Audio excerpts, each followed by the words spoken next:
Bismillahirrahmanirrahim. Assalamualaikum warahmatullahi wabarakatuh. Alhamdulillahi rabbil alamin. Wabihi nasta'in.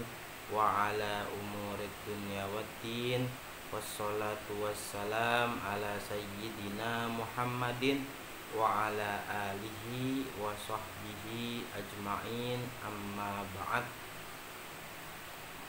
Adik-adik sekalian, insya Allah sekarang kita akan melanjutkan pelajaran akhlak dari kitab Ta'limul Muta'allim. Sekarang kita akan membahas faslun fi syafaqati wan nasihah, yaitu pasal yang ke-9 yang menerangkan tentang kasih sayang dan nasihat. Langsung saja kita mulai. Seharusnya orang yang berilmu itu memiliki rasa kasih sayang, suka menasihati dan tidak hasad. Apa maksud hasad? Maksud hasad di sini adalah iri hati kepada temannya. Karena sesungguhnya sifat hasad itu memudaratkan atau membahayakan dan tidak ada manfaatnya. Ya, jadi misalkan adik-adik iri kepada temennya itu orang kaya, temennya itu duitnya banyak, temennya itu mempunyai harta yang banyak, hidupnya enak, punya mobil. Nah, itu nggak ada manfaatnya sama sekali dengan hasad tersebut. Enggak ada manfaatnya untuk dia dan tidak ada manfaatnya juga untuk orang lain. Konon guru kita Syekhul Islam Burhanuddin rahimahullah berkata, para ulama telah berkata, sesungguhnya anak seorang guru akan menjadi orang yang alim karena sang guru menginginkan murid-muridnya alim dalam Al-Quran. Maka dengan berkat iktikadnya yang kuat dan kasih sayangnya kepada murid-muridnya, lalu anaknya menjadi alim. Ya, kita lihat saja banyak sekali anaknya para kiai yang menjadi alim, padahal bapaknya sendiri, kiainya itu sendiri itu tidak mendidiknya secara langsung. Kok bisa? Ini dikarenakan para kiai tersebut itu mendidik para santrinya dengan segenap hati. Karena pendidikan yang diberikan kiai kepada santrinya dengan segenap hati, anaknya ikut tercucur oleh rahmat Allah sehingga bisa menjadi orang yang alim. Kan banyak anak-anak kiai yang menjadi orang yang alim. Nah, itu karena bapaknya. Itu karena apa? Karena bapaknya itu mendidik orang lain, mendidik para santri. Kan banyak itu contohnya, Gus Baha, Gus Dur, mereka itu anak para kiai. Bisa seperti itu karena apa? Karena bapaknya itu mendidik para santri sehingga anaknya tercucur barokah dari pendidikan tersebut. Dan dihikayatkan bahwasannya Sodrul Islam Burhanuddin Al-A'immah menjatah waktu mengajar kedua putranya, yaitu Asadrus Syahid Hishamuddin dan Sadrus Syahid Tajuddin, di waktu agak siang, enggak pagi, tetapi untuk anaknya sendiri diajarkan agak siang setelah beliau mengajar kepada murid-muridnya yang lain. Jadi bapaknya ini mendahulukan mengajar murid-murid yang lain daripada kedua anaknya sendiri. Kedua anaknya sendiri itu diajar agak siang. Mereka berdua, yaitu anaknya itu berkata, karena memang pada waktu itu watak kita berkumpul, kita tumpul dan gampang bosan. Jadi ayah mereka berdua berkata, orang-orang perantauan dan putra-putra ulama besar dari penjuru bumi mendatangiku untuk belajar, ini kata ayahnya.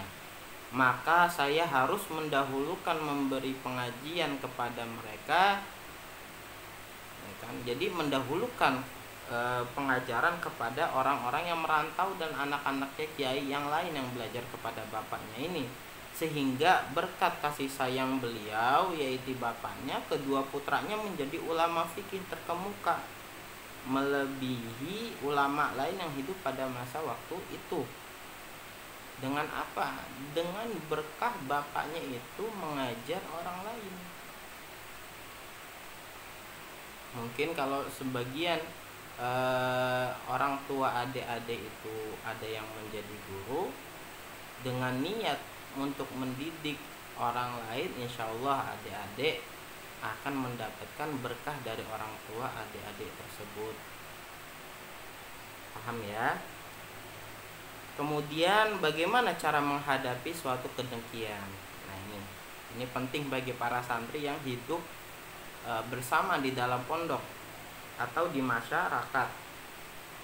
Dan siogianya si pelajar tidak bertengkar dan bermusuhan, enggak berantem dengan seseorang, karena hal itu hanya menyia-nyiakan waktu.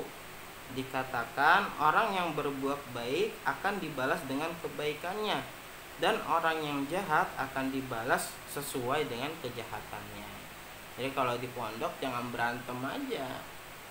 Maklum kalau misalkan ada yang berantem, cuman harus berbaikan, karena hidup bersama itu susah, harus saling mengerti, karena nggak ada manfaatnya sama sekali. Ada dia berantem dengan temannya sendiri, ada manfaat yang nggak ada. Apa manfaatnya? Merasa lebih kuat? Enggak, bukan seperti itu, nggak ada manfaatnya sama sekali. Musonif disenandungkan sebuah syair oleh Al-Imam Al-Ajaruqnuddin Muhammad bin Abi Bakar yang dikenal dengan Imam Khawahir Zadah yang menjadi mufti rahmatullahu alaih. Beliau berkata, saya disenandungkan sebuah syair oleh Sultanus Syariah Yusuf Al-Hamdani, dal mar'a la tujzihi ala su'i fi'lihi sayakfihi ma fihi wa ma huwa fa'iluhu. Biarkanlah orang itu, jangan kau balas atas perbuatan jahatnya padamu. Cukup untuknya perbuatan jahat dan balasannya yang akan dia terima. Jadi kalau ada orang berbuat jahat, itu jangan dibalas dengan kejahatannya. Karena apa? Karena dia harus yakin orang yang berbuat jahat itu pasti akan menerima ganjarannya. Kalau tidak diterima di dunia, pasti diterimanya di akhirat. Jadi tenang aja, pasti ada balasannya ketika ada adik dizolimi, atau ada temannya yang sok-sokan memukul adik sendiri, membuli adik sendiri. Itu sabar. Jangan dibalas dengan sesuatu yang lain, malah akan bahaya, kayak tawuran, malah berantem. Yakin aja Allah akan membalasnya. Kalau tidak di dunia, pasti ada di akhirat. Kemudian dikatakan, barang siapa yang ingin mematahkan hidung lawannya, maksudnya apa? Menundukkan lawannya, bukan memukul, menundukkan lawannya, maka hendaknya dia membaca berulang-ulang syair ini. Dan aku senandungkan, idza syi'ta an tulqiya aduwwaka raghiman wa taqtulahu ghamman wa tahriquhu hamman. Bila kamu ingin bertemu musuhmu dalam keadaan hina dan terbunuh, dalam keadaan susah dan terbakar dalam keadaan derita, farum lil ula wasdad minal ilmi innahu manisdada ilman zada hasiduhu ghamman. Maka tuntutlah derajat mulia, tumbuhkanlah ilmumu, karena sesungguhnya siapa yang bertambah ilmunya, maka orang yang hasad padamu akan terus bertambah susah. Paham ya? Dari sini ini hikmah yang sangat besar. Ketika ada dimusuhi oleh seseorang, misalkan ada sudah terjun di masyarakat, ingat pesan saya. Ketika ada orang yang hasut iri pada adik, itu sok-sokan itu diam aja. Adik harus terus belajar. Adik harus terus belajar sampai ilmu adik itu tinggi. Ketika ilmu ada tinggi, maka orang-orang yang hasud tersebut itu akan terdiam, akan tambah susah. Ketika ada derajatnya sudah tinggi, maka orang yang dengki tersebut akan susah, merasa hina dia sendiri. Nah, itu paham ya? Dikatakan hendaknya engkau sibuk menjalankan hal-hal yang maslahat untuk dirimu, bukan sibuk dengan menundukkan musuhmu. Bukan mencari musuh, belajar aja, nggak usah mencari musuh. Berteman ya berteman, wajar. Ketika engkau menjalankan hal-hal yang maslahat untuk dirimu, maka hal itu dengan sendirinya menundukkan musuhmu. Ada yang ganggu ketika menyantren, ketika di pondok pesantren ada yang ganggu, biarkan saja. Adik harus terus belajar. Nanti ketika adik ranking 1 atau menjadi santri terbaik, dia akan iri sendiri. Ya, nggak ada manfaatnya kalau adik membalas dengan yang lain. Balaslah dengan belajar yang giat. Balaslah dengan hafalan yang kuat. Ketika adik-adik misalkan Al-Qur'annya sudah hatam, sudah hafal 30 juz, mereka pasti segan orang-orang yang dengki tersebut. Maka hati-hatilah dari bermusuhan, karena hal itu dapat menodai dirimu dan hanya menyia-nyiakan waktumu. Dan hendaknya engkau menahan diri atau sabar, terlebih menghadapi orang-orang yang bodoh.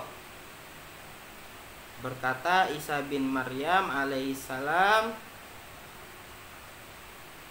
tahanlah dengan rasa sabar menghadapi satu orang bodoh, agar supaya kamu dapat untung 10. Maksudnya apa? Untung berkali lipat dengan menahan kesabaran tersebut.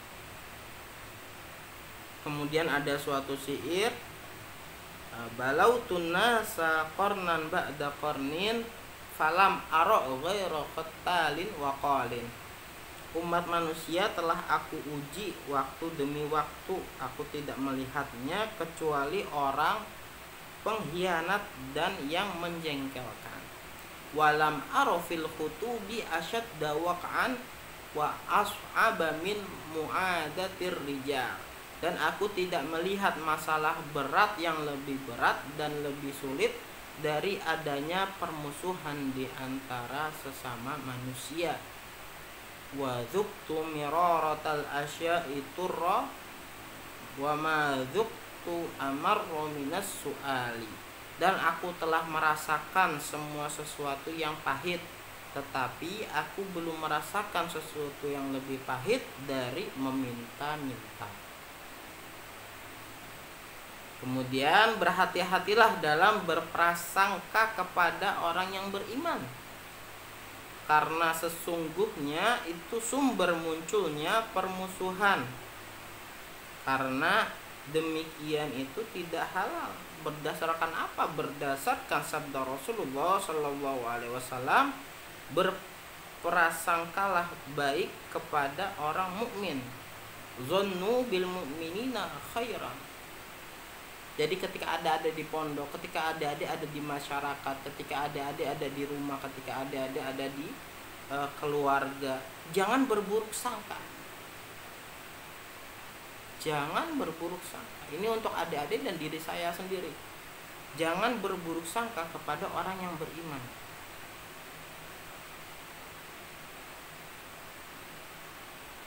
Misalkan adik-adik melihat temannya, itu kok temannya banyak jajan terus, nyolong, pasti itu nyolong. Nah seperti itu, jangan berburuk sangka. Terus adik-adik bilang ke teman-teman yang, dia pasti nyolong karena dia jajannya banyak, padahal dia orang nggak punya. Jangan seperti itu. Itu adalah sumber dari permusuhan. Malah Rasulullah telah bersabda, berbaik sangkalah kepada orang yang beriman. Dan sesungguhnya berburuk sangka itu muncul dari buruknya niat dan buruknya hati nurani. Ketika ada orang yang berburuk sangka kepada temannya, kepada saudaranya, kepada orang lain, itu karena hatinya itu kotor, didasari dengan hati nurani yang kotor.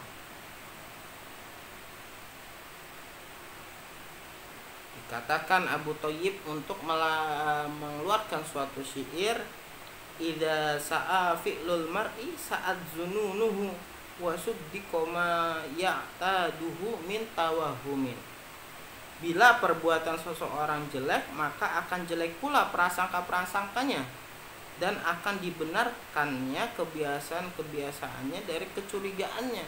Kalau sudah dibiasakan untuk berburuk sangka dari waktu kecil, dari waktu adik-adik mondok di Baitul Quran, berburuk sangka kepada temannya, berburuk sangka kepada gurunya, itu lebih-lebih, maka apa itu akan terbiasa sampai adik-adik punya anak, sampai adik-adik santri punya murid, itu akan terbiasa, efeknya sangat buruk. Wa adi muhibbihi biqauli adatihi wa asbaha fi lailin minasyakki mudlimin. Dan ia memusuhi orang-orang yang mencintainya dengan kata-kata permusuhannya, dan ia di waktu malam dalam keraguan yang gelap laksana malam. Kemudian ada suatu syair lagi, tanaha anil qabihi wala turidhu wa man aulaitahu hasanan fazidhu. Tinggalkanlah jauh-jauh orang yang buruk pekertinya, jangan kau menghendakinya, dan orang yang telah engkau beri kebaikan maka tambahkan kebaikan untuknya. Kalau misalkan di pondok udah ada tahu santri ada yang buruk pekertinya, maka tinggalkan. Itu akan menjadi penyakit ketika kita berteman dengan orang yang seperti itu. Tetapi kalau misalkan ada teman yang orangnya itu baik, orangnya itu pintar, bisa diajak bercanda, bisa diajak lalaran Al-Quran, murojaah Al-Quran, maka dekati teman tersebut. Paham ya? Satukfa min aduwika kulla kaidin idza kadal adu fala takidhu. Engkau akan dicukupi atau dilindungi oleh Allah dari segala tipu daya musuhmu.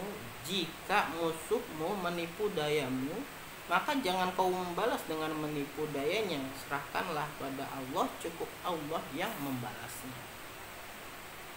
Kalau ada dijahati di pondok, dan biarkan aja, Allah pasti membalas. Tunjukkan adik-adik itu pintar dengan giat belajar dengan murojaah Al-Quran yang awal tadi saya bilang, maka dia akan menyesal sendiri ketika adik-adik punya prestasi. Orang yang hasud memang seperti itu. Kemudian disenandungkan syair oleh Syekh Umayyad Abdul Fattah Al-Basti, semoga Allah merahmatinya. Dzul aqli la yaslamu min jahilin yasumuhu zulman wa i'nata. Orang yang berakal tidak bisa terbebas dari orang-orang bodoh. Bila si bodoh membebaninya hal yang berat, berniat menzolimimu dan menyengsarakanmu. Falyakhtaril silma ala harbihi wal yalzamil insata. Maka hendaklah ia memilih damai daripada memeranginya, dan tetaplah diam tenang jika mereka bersuara atau berkicau. Kalau misalkan seperti kemarin diceritakan oleh Ustaz Hidayat, ada di grup yang mengata-ngatain teman-temannya yang sedang belajar jarak jauh PJJ, dikata-katain tidak ditemani, gak usah dihiraukan, tetap belajar. Manfaatnya apa kalau nggak setoran seperti itu? Nggak ada. Apakah orang yang menanggung seperti itu akan lebih besar manfaatnya? Enggak, mereka nggak akan dapat apa-apa. Thalabul ilmi fardhatun ala kulli muslimin. Orang yang menuntut ilmu itu hukumnya wajib bagi setiap orang muslim. Ada yang seperti itu, biarkan aja, insya Allah Allah yang akan membalasnya. Balaslah dengan apa? Belajar yang dia, murojaah Quran yang dia. Jangan terpengaruh ada hal-hal yang seperti itu. Paham ya? Ini cukup sekian dari saya. Ihdinas shiratal mustaqim. Wassalamualaikum warahmatullahi wabarakatuh.